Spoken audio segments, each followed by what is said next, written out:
नमस्कार। मैं वीके शास्त्री अपने चैनल के माध्यम से आप सभी दर्शकों का बहुत बहुत स्वागत करता हूं। पराक्रम, साहस, शौर्य, ऊर्जा के कारक ग्रहों के सेनापति मंगल 15 मार्च को शाम 6:30 पर राशि परिवर्तन कर चुके हैं और राशि परिवर्तन करके अपनी उच्च की राशि मकर राशि को छोड़कर शनिदेव की मूल त्रिकोण राशि कुंभ राशि में गोचर कर चुके हैं और कुंभ राशि में 23 अप्रैल प्रातः तक रहेंगे। उसके बाद मीन राशि में चले जाएंगे। कुंभ राशि में शनिदेव का गोचर पहले से ही है और मंगल शनि की युति बनेगी। मंगल शनि की युति काफ़ी आक्रामक युति मानी जाती है और एक स्थिति वो आएगी जब मंगल शनि के बीच ग्रह युद्ध की स्थिति बनेगी, क्योंकि शनि मंगल दोनों ही एक दूसरे से विपरीत स्वभाव के ग्रह हैं। और महत्वपूर्ण बात यह है कि मंगल की दोनों ही राशियों मेष और वृश्चिक पर शनि की तीसरी और 10वीं दृष्टि भी पड़ेगी। हालांकि 31 मार्च तक शुक्र भी कुंभ राशि में रहेंगे और शुक्र की शुभता के कारण ये युति ज़्यादा प्रभावी नहीं हो पाएगी। इसके अलावा देवगुरु बृहस्पति से लाभ के स्थान पर मंगल का गोचर रहेगा, तो गुरु शुक्र मंगल शनि युति के कारण बनने वाली विपरीत परिस्थितियों को बैलेंस भी करेंगे। मंगल क्या है? मंगल हमारी ऊर्जा है, मंगल क्रोध है, जल्दबाजी है, हमारा ब्लड सर्कुलेशन मंगल है। जितनी भी चीज़ें हमारी सुरक्षा से जुड़ी हैं वो सब मंगल हैं। शनि कर्म के कारक हैं, लाभ के कारक हैं, लेकिन कार्यों को डिले करते हैं, आलस्य बढ़ाते हैं, कार्यों की गति को मंद करते हैं, जबकि मंगल को विलंब पसंद नहीं है। मंगल बहुत तेज़ी से आगे बढ़ना चाहते हैं। इसका प्रभाव ये होगा कि हम आगे बढ़ना चाहेंगे, लेकिन जिस तेज़ी से बढ़ना चाहते हैं उस तेज़ी से नहीं बढ़ पाएंगे। इससे फ्रस्ट्रेशन पैदा होगा। ऐसे में इन 40 दिनों में हमें आदत डालनी होगी सभी कार्यों को धीरे धीरे पूरा करने की और धैर्य से काम लेना होगा। 7 अप्रैल के बाद ये स्थिति बनेगी कि मंगल शनि के निकट आते जाएंगे और 10-11 अप्रैल तक सर्वाधिक निकट रहेंगे। ऐसे में 7 से 15 अप्रैल तक विशेष सावधानी भी बरतनी होगी। तो मंगल के राशि परिवर्तन का मेष राशि के जातकों के जीवन पर क्या प्रभाव पड़ेगा, इसी का विश्लेषण करेंगे इस वीडियो में। ये विश्लेषण आपकी चंद्र राशि के आधार पर किया जा रहा है और वीडियो के अंत में मैं आपको मंगल के उपाय भी बताऊंगा। तो ये है मेष राशि के जातकों की कुंडली। मंगल आपके राशि के स्वामी हैं और कुंडली के लाभ के भाव में गोचर कर रहे हैं। यहाँ पर शुक्र शनि मंगल का त्रिग्रही योग बन रहा है। मंगल आपकी कुंडली में लग्न के स्वामी और अष्टम के स्वामी होकर लाभ के भाव में गोचर कर रहे हैं। कुंडली के तीसरे भाव 11वें भाव में शनि मंगल और शुक्र तीनों ही बहुत अच्छा फल प्रदान करते हैं। और शुक्र तो आपके लिए बहुत ही अच्छे हैं, क्योंकि शुक्र धन भाव के स्वामी होकर के लाभ के भाव में गोचर कर रहे हैं, महाधनी योग बना रहे हैं। तो ये महीना, ये जो गोचर काल है, ये आपकी इनकम को बढ़ाने वाला भी होगा। मंगल आपके लग्न के स्वामी हैं, शनि दशम भाव और एकादश भाव के स्वामी हैं, कर्म के और लाभ के स्वामी हैं। तो शनि और मंगल की युति का विशेष महत्व होगा। दोनों का लाभ के भाव में होना एक अच्छा गोचर है। नए अवसर मिलेंगे, नई अपॉर्चुनिटीज़ मिलेंगी, नए मौके आपको मिलने जा रहे हैं, आय के नए नए साधन बनेंगे, इनकम ग्रोथ देखने को मिलेगी और अचानक से आपको कोई बड़ी धनराशि मिल सकती है। इस दौरान अगर आप किसी एग्ज़ाम इंटरव्यू में अपीयर होते हैं तो सफलता का योग बनेगा। कार्यस्थल पर भी इस समय अच्छा करेंगे और आपको अपने कार्यों का आपकी प्रतिफल मिलेगा, आपकी आय में वृद्धि होगी।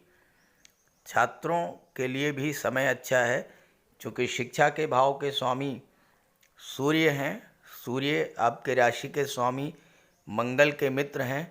सूर्य आपके लिए कारक हैं। लग्न में गुरु का गोचर है, तो जो लोग शिक्षा के क्षेत्र से किसी क्रिएटिव फील्ड से जुड़े हुए हैं उनके लिए भाग्य भी साथ देगा और सफलता मिलेगी।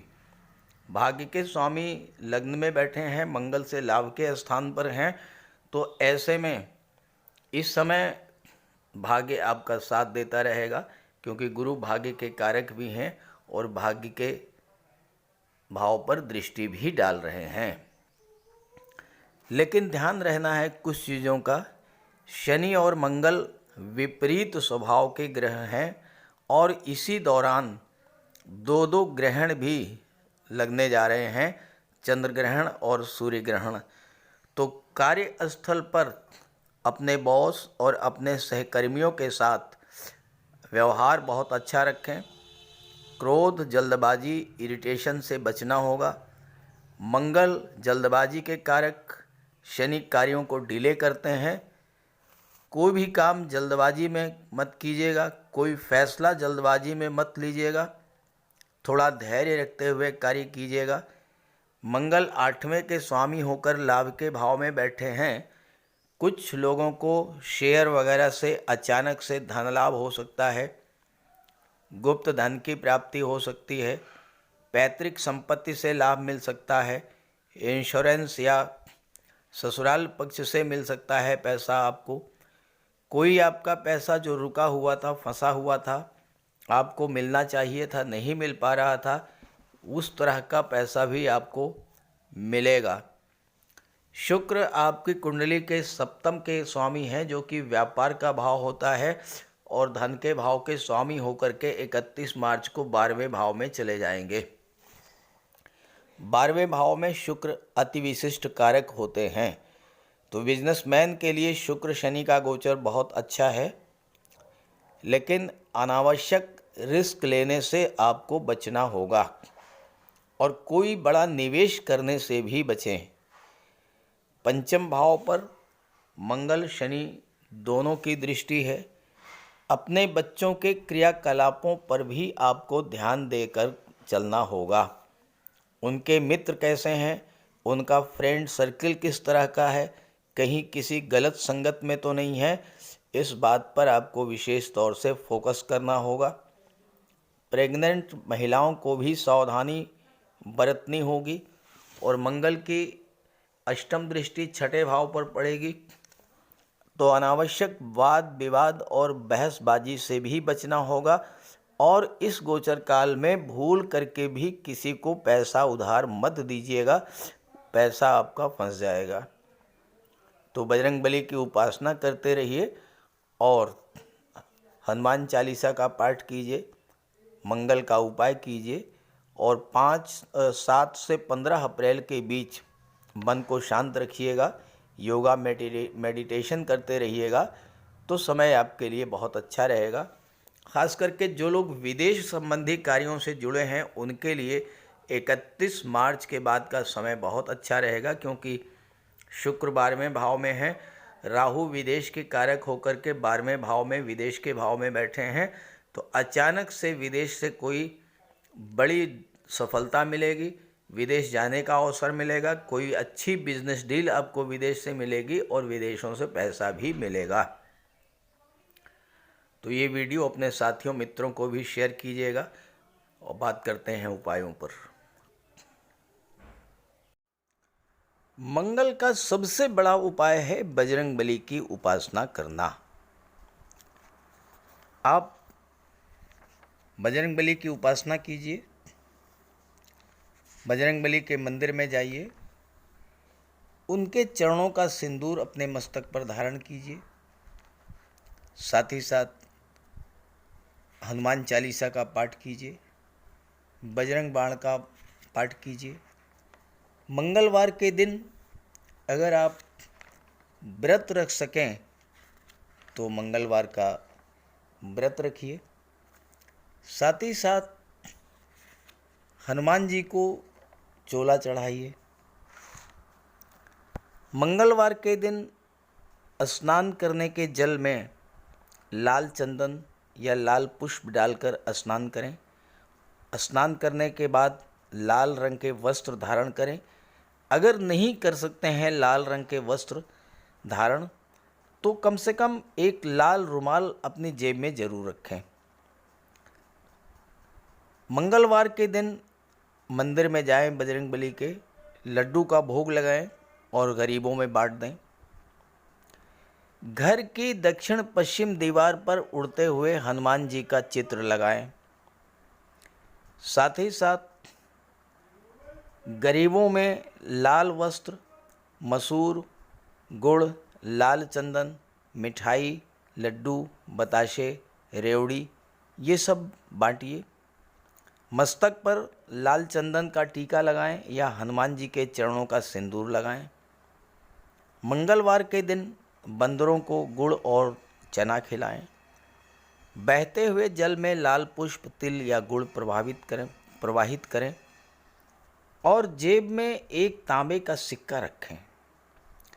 साथ ही साथ अगर आप मंगल के ये उपाय कर लेते हैं तो राहु भी नियंत्रित हो जाएंगे और शनि भी नियंत्रित हो जाएंगे, क्योंकि बजरंग बली की उपासना करने से राहु, मंगल और शनिदेव तीनों का ही उपाय हो जाता है। इसके अलावा एक चांदी की छोटी सी ठोस गोली चाहे आप जेब में रखें या चेन में पहन लें या ब्रेसलेट में लगा लें।